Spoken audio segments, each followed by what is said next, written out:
Hello, welcome everybody to day 3 of Replenish, our live event celebrating the publication of my newest book as well as the spring season. I'm going to give people a little bit of a chance to join in as well as monkey with my lighting a little bit here and get my audio set up to record. So I'm back out in the studio today where I have a little bit more quiet and can watch the birds at the bird feeder and see the sky and the field and all those good things. So definitely one of my power spots out here. So welcome everybody. I see Teresa is here. Glad to see you. Leanne, Teal, glad to see you as well. I think some of you have actually made all 3 days, which is really great. I've been talking to Mark about whether this was a good idea or not to do 3 days back to back in a row.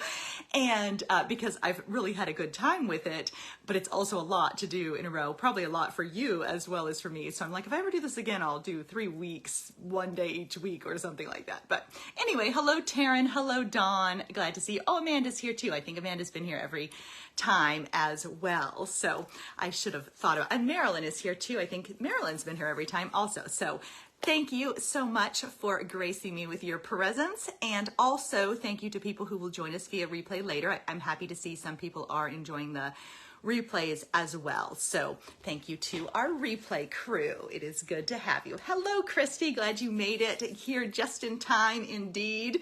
That was close. Oh, good. Leanne, I'm glad you have looked forward to it. So giving people a chance to wander in. Hello, Colleen, glad you're here too. And Maxine, glad you're here also. I'm glad you're live. And Lisa, glad to see you. Yay. It's so fun. There's something about the live thing. I've shared that before with my Patreon community that I was very reluctant to, like a late adopter to lives. I was very reluctant to do anything live. I even thought like, why does anybody even bother, doing anything live? Well, it feels different. There's something like, I feel like I'm talking to you instead of just making a video that maybe somebody will watch later. Instead, I feel like I'm talking to you and I see your little names going by and your faces going by and your comments. And it makes me feel like you can tell it's real and you can tell it's alive. And there's definitely like a qualitative difference.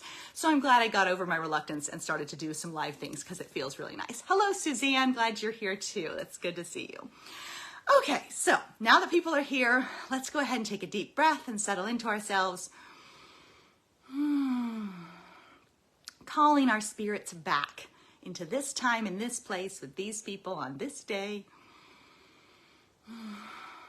Whether there's clouds or sun or birds. Letting yourself settle into your body and also tune into your landscape. Today's word for 30 Days of Goddess is extend. And I really do. I know, there's meditative practice is great, but I think there's a lot to be said for stepping out and opening your eyes and extending your awareness to connect with your landscape and with the things around you. So it's nice to meditate and have the inward direction, but I find it's extremely powerful to extend outward and kind of soften into that expansiveness of what's around us and what we can learn from what's around us. That's where I find my joy and my discovery and where I let go and step in to the present moment is with eyes open and senses aware and extended. Okay, so another deep breath, welcoming in your landscape, your breath, your presence, your body. Here we are together once more. And then hello, Saray, glad you're here too. I think you've been in here every day too. Teal was here every day also. So that is super great. I love it. And my chat is showing up today on the screen. I have no idea why that happens or doesn't happen, but I take what I can get.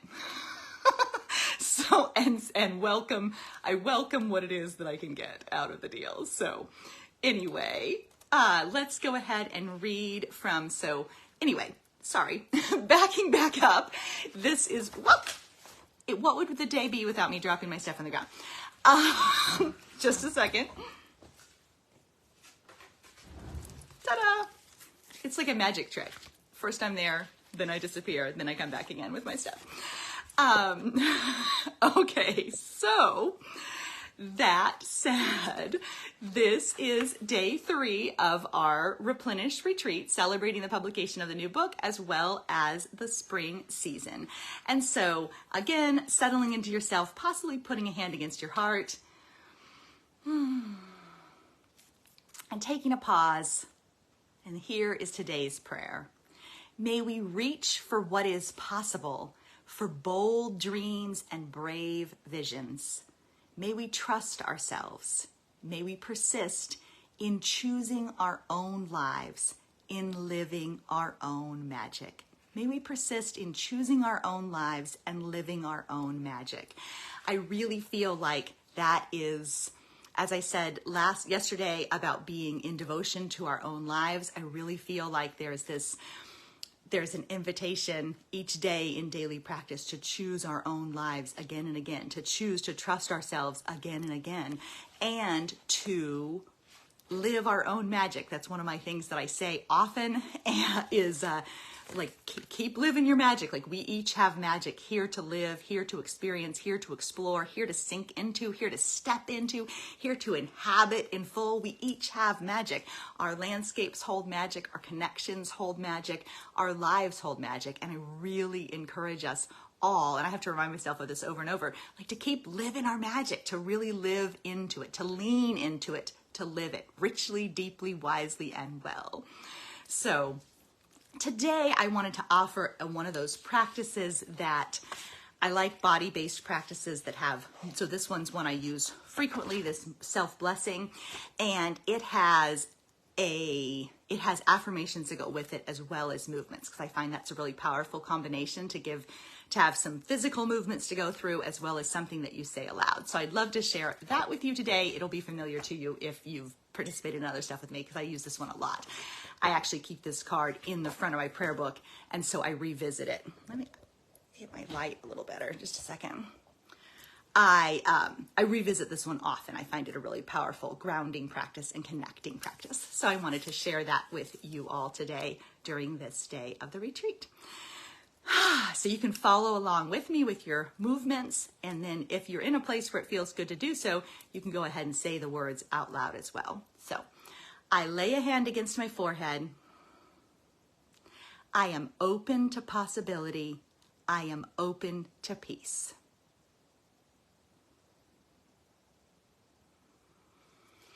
I fold both hands against my heart. I am nourished by love. Lay my hands against my belly. I am my own sacred space. I am centered in my wholeness. I cup my face between my hands. I know what I need. I can trust myself. I open my arms to the sky. I am free to choose. I belong here. And then hands back to the heart. I am here. I am whole. I live my magic.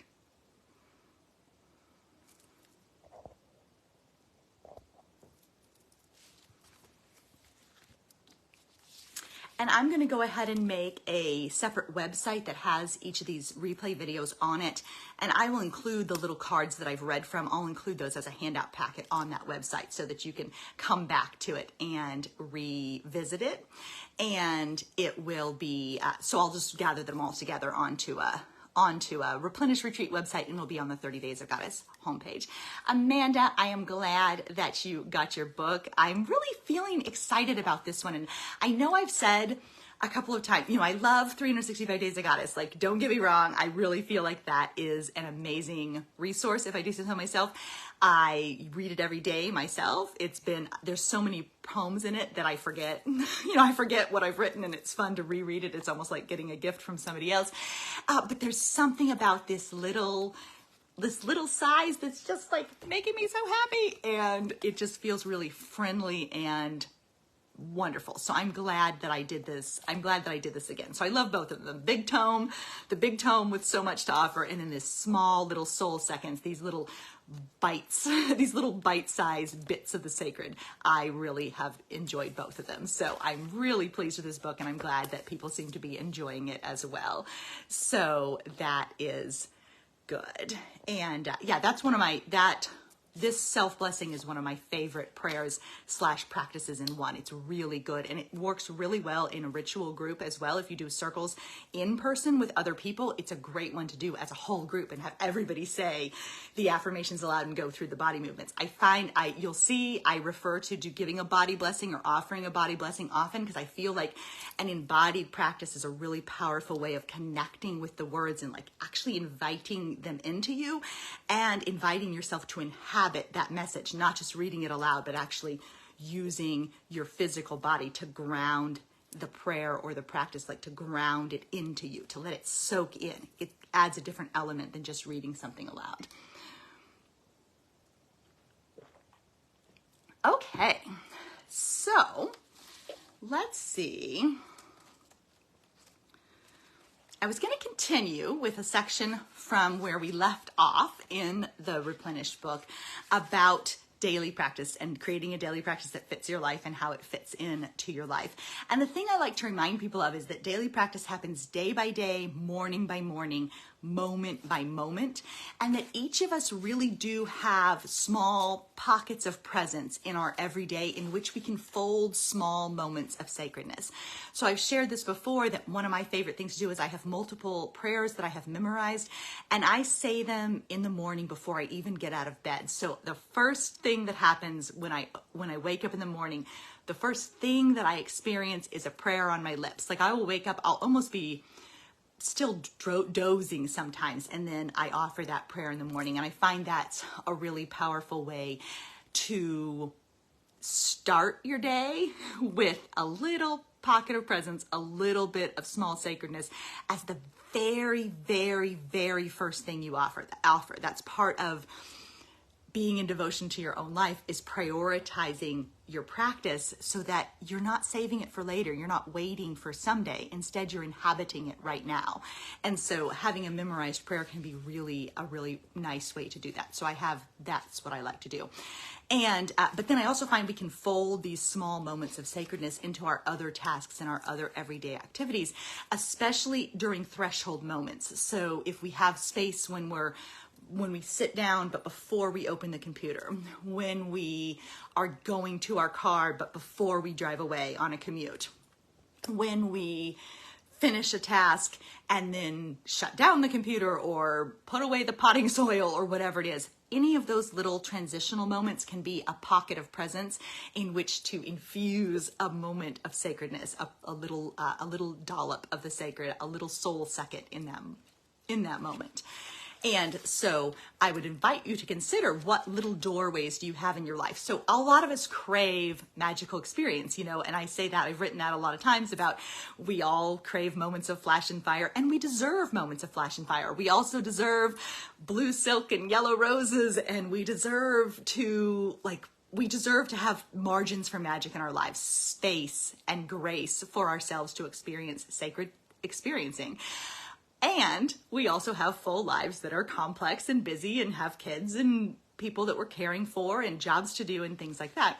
And so it's important to consider those small doorways to the sacred, those little doorways in your life.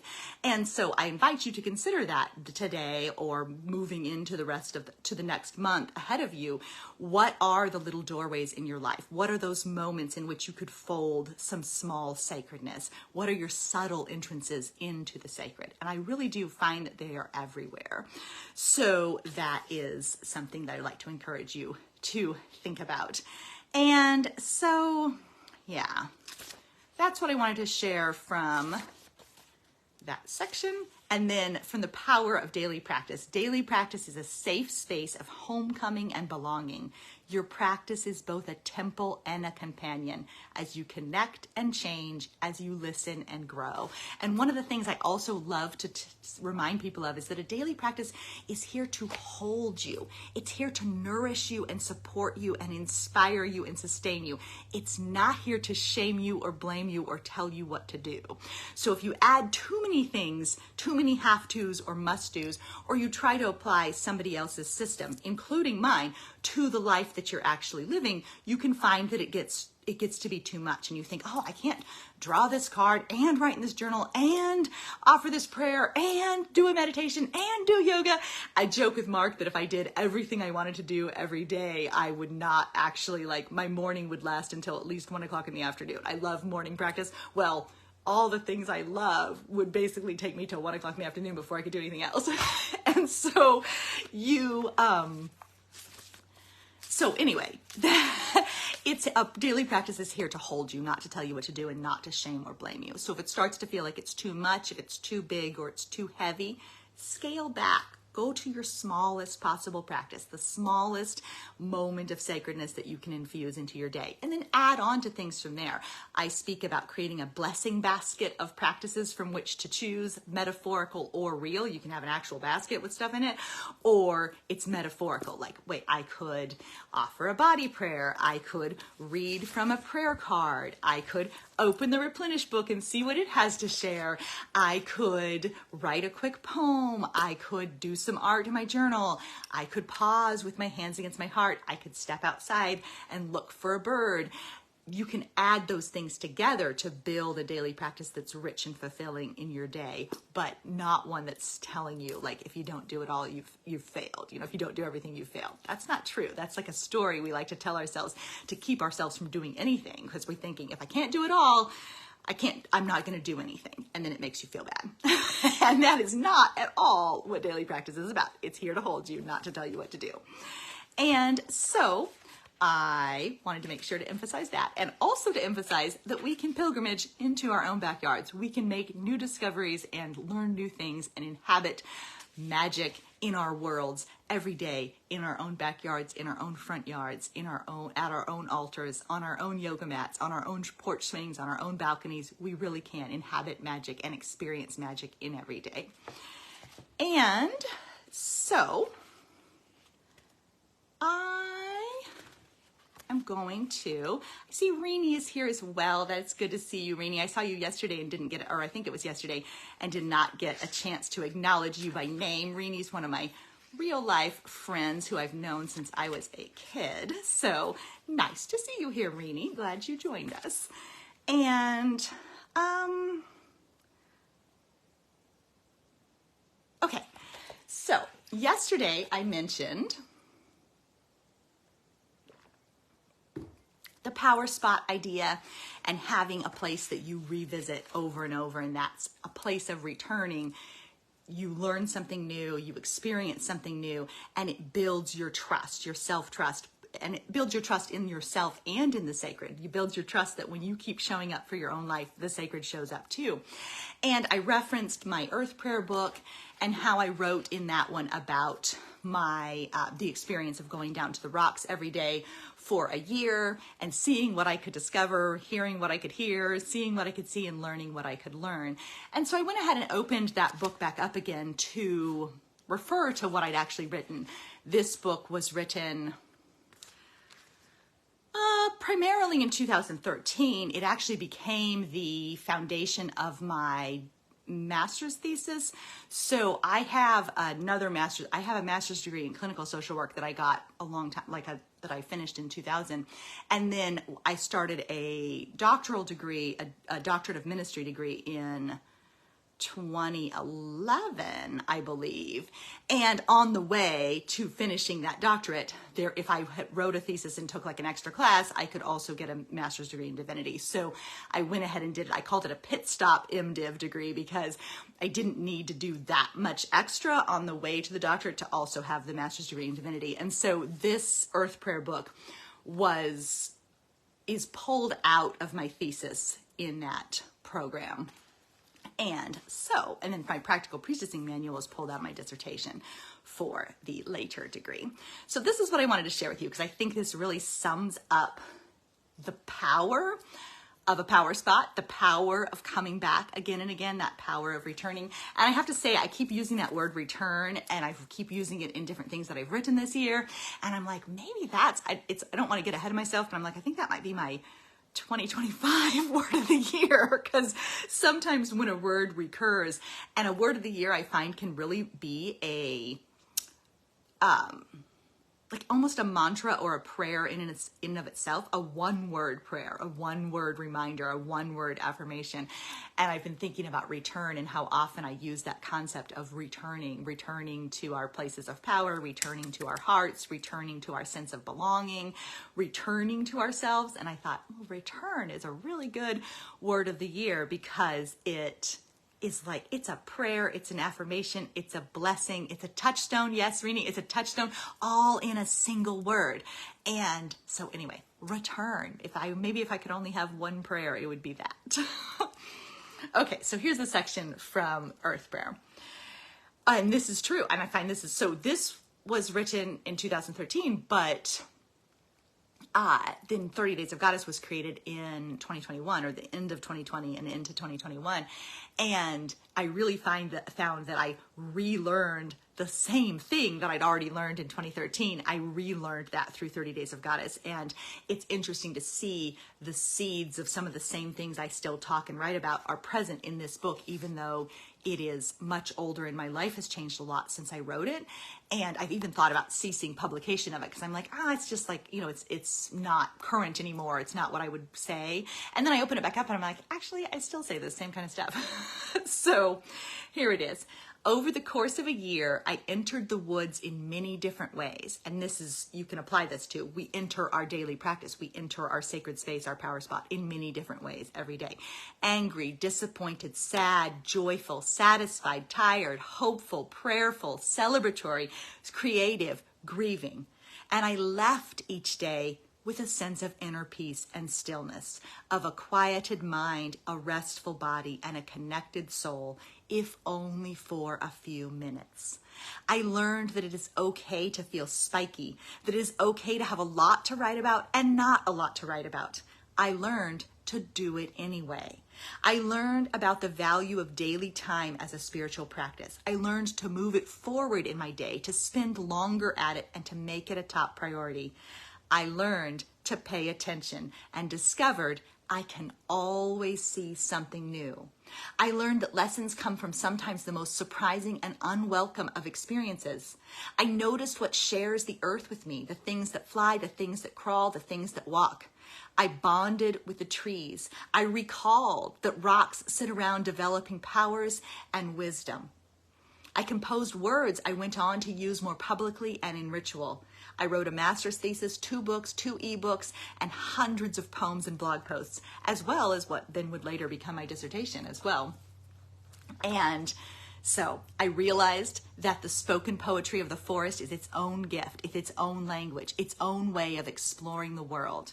That sitting on a rock with a recorder instead of at a computer or with a notebook unlocks something creative in me in a unique way. I asked questions about hopelessness and despair. I listened. I received answers. I discovered questions. I came to a more full understanding of my own place in the tapestry of life.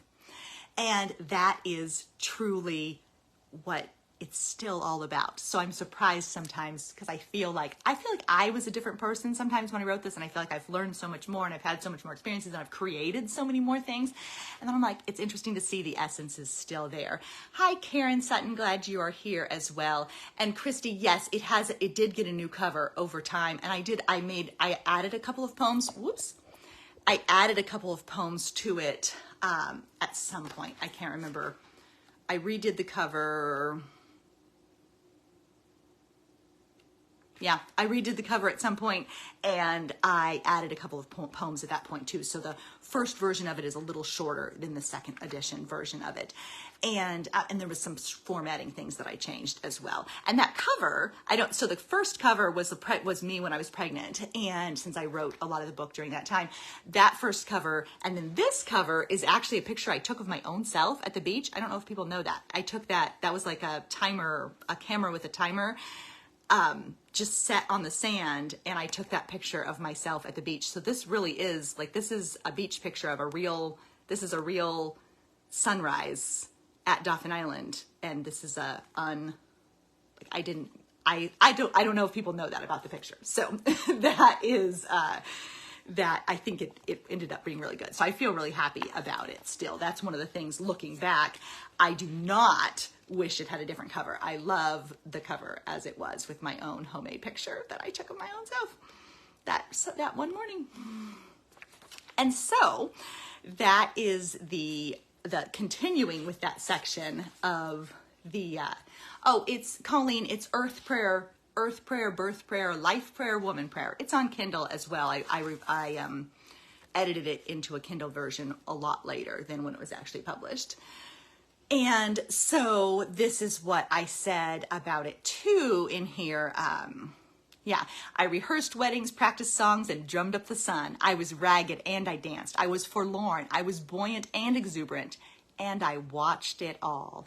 I saw winter drift toward spring and back toward winter and back toward spring again, coasting into summer, becoming abruptly fall, dancing with winter, dabbling in fall again, and before settling into winter once more. I actively witnessed and engaged in that invisible thread of incarnation, or invisible web of incarnation, consciously touched my thread in her weaving.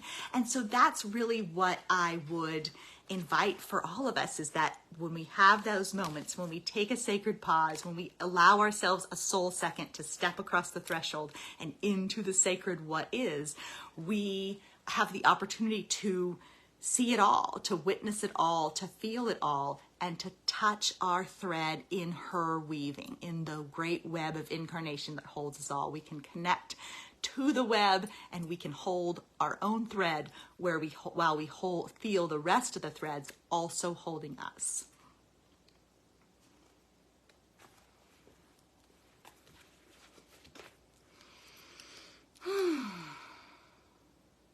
Okay.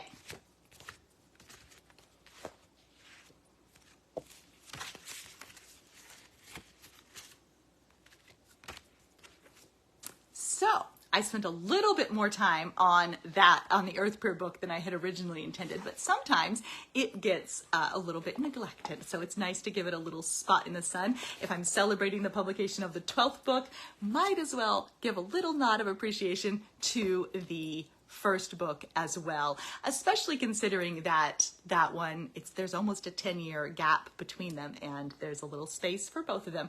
Hi, Michelle, glad you're here as well, and the replay will be available, so that is great. And let's see.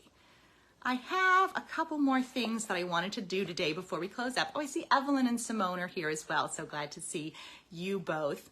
And I'm going to go ahead and read, since now we go back and forth between the Replenish theme, the daily practice theme, and then also some welcoming of spring and that energy of spring. And I know people live in different climates. I saw that Saray had snow at her home. And so some of us aren't having quite the same signs of spring and the violets in the grass and the red buds in bloom that other people are. And we keep going back and forth between some frost and then some flowers. So today is really super warm, and the red buds are blooming, and the dogwoods are getting ready to bloom as well. And I discovered, this was a happy little moment of happiness, is that I've spoken and written poems about the fact that there's these phoebes that come back every year, and they have a nest on the side of our house, and they've come back for years and years and years. So they have to be different generations of birds. They don't live so long that they could be the same birds for 10 years in the same nest. And last year their nest fell down and got smashed, and I was really kind of sad about it, and I saw them come back this year, and they've been on the wind chimes. And today I noticed they totally rebuilt the whole nest, and it's back exactly the way it used to be. And so that was a really exciting moment of small sacredness for me. So going ahead and sharing a poem, this time from In the Temple of the Ordinary, Volume 2. This one is Persephone's Return. So this is our little moment of spring magic, reminding you, though, to inhabit your own landscape and what is real for you. So I see that Amanda says it's rainy and snowy where she is, and so yeah, landscapes hold different things, and they all hold lessons for us. The landscape holds lessons for us. So if your landscape is snowy or rainy, it might be a reminder to you not to emerge too quickly, not to push yourself too hard, not to reach into blooming before you're ready, but to be patient and mindful, and to continue to pause, watchful and witnessing as the earth takes its own slow time to reemerge. Okay, so here's Persephone's Return. And this was written on the spring equinox about 2 years ago, I think. I carried lemon balm and sweet almond oil with me into the woods and sat on a stone. I saw 3 vultures rising and falling, wheeling and whirling gracefully above the valley, and a single black crow zip busily along the horizon as its kin called raucously from unseen trees. A neat triangle of 9 geese passed above my head, close enough for a chance to hear the rhythmic sounds of their wings moving the air as they passed me by. I love that, by the way, being able, when you can actually hear birds flying. So when geese pass over, if you listen, you can hear their wings. They kind of do almost like a creaky poof sound. And then crows too, if you're sitting in the right place and you're listening, you can hear their wings, and you can hear the way woodpeckers fly, and their wings are different. So the way a goose wing sounds is different than the way a crow wing sounds is different than a woodpecker wing sounds. And I love the way I can recognize some different birds by the sound of their wings only, without even seeing them. I can hear the sound of their wings. So anyway, love that. There's the kind of sound that they make as they pass me by. I encircled myself with lemon balm, scattering it loosely on the leaves around my rock. I anointed my body with sweet drops of scented oil and whispered some wishes into the wind. These, my own spontaneous and solitary rites of spring. Suddenly, the slowly coasting vultures changed course and angled across the blue sky above me. I felt the shadows of their long wings gently cross me as I sat silent in my circle, and felt tears rise into my eyes and laughter rise into my lips at the exact same moment as I recognized the feeling of Persephone's return.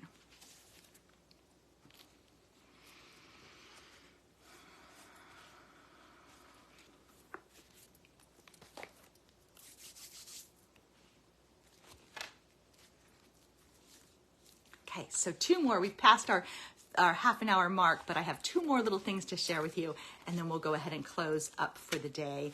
And so I'm going to go with the Goddess Oracle card that I picked for today. Again, these were, I had thought about, I should pick only spring goddesses, and then instead I picked what wanted to hop out, and I put them in order of the day that they were spontaneously emerging for. And so for today, we got Lakshmi, and the word on the back is truth. So, may you step into the truth of your own belonging. May you speak your own truth. May you know your own truth. May you inhabit your own truth. And then the affirmation, I allow myself to exist untethered. That is so important. It's so important to have time each day untethered. And when I say that, I mean not connected to phones, not connected to the internet, not even really talking to other people or connected to other people, but untethered from the company of other minds. And so I allow myself to exist untethered. And along those lines, the prayer and practice is also about being untethered. Pause. Give yourself a moment to be where you are. Feel an idea or inspiration, invitation or possibility alight on your shoulder. Look into its glittering eyes. Step across the threshold. The door is open. The expansive invites you in.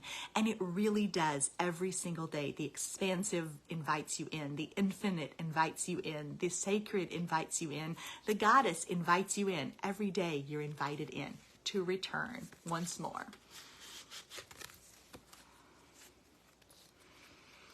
And so along those same lines, finishing up for today, taking a deep breath to settle in, to come back home.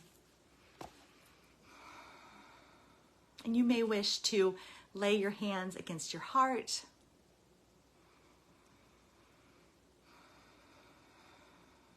Drop your awareness down into the earth. Allow yourself to feel right here, right now.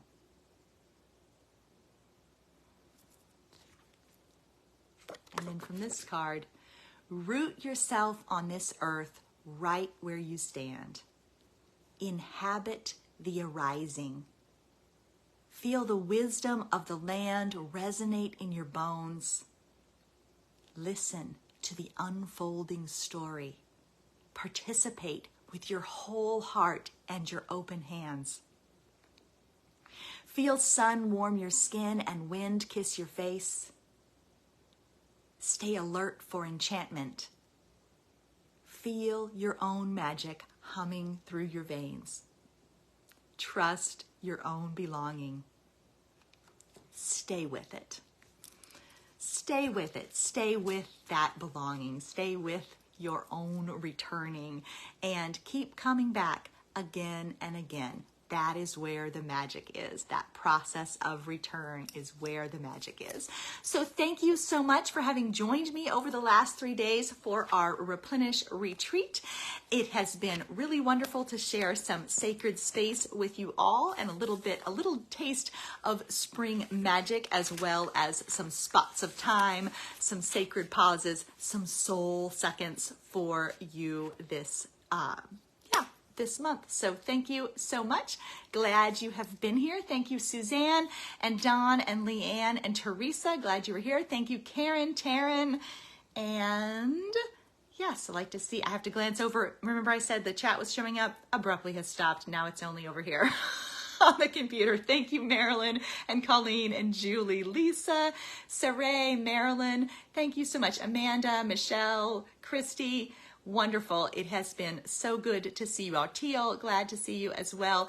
It has been so nice to share space with you all in this way. So thank you for ordering the book. Thank you for your taking part in Replenish, and may you continue to make a space for the sacred and for yourself in your everyday. The invitation is really here. We are always invited to return.